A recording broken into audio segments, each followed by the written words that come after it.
Helicopter দুর্ঘটনায় মারা গেছেন ইরানের প্রেসিডেন্ট ইব্রাহিম রাইসি ও পররাষ্ট্রমন্ত্রী হোসাইন আমির আব্দুল্লাহিয়ান। তাদের শোকে পাথর হয়ে গেছে ইরানিরা। দুর্ঘটনার খবর শোনার সঙ্গে সঙ্গে কান্নার রোল পড়ে যায় ইরানের বাড়িতে বাড়িতে।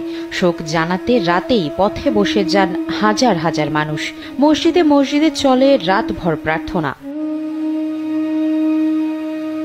তার বেঁচে ফেরার আশায় নারী পুরুষ নির্বিশেষে মসজিদে প্রার্থনায় বসে যান। কেউ তসবিহ, কেউ কোরআন তেলাওয়াত করেন সারা রাত। ইরানিরা বলছেন তাদের আবেগ আর অনুভূতির আরেক নাম প্রেসিডেন্ট ইব্রাহিম রাইসি। তার দুর্ঘটনার খবর শুনে খুবই কষ্ট পেয়েছি। তিনি সবসময় দেশের জন্য ভাবতেন, দেশের মানুষের কথা ভাবতেন।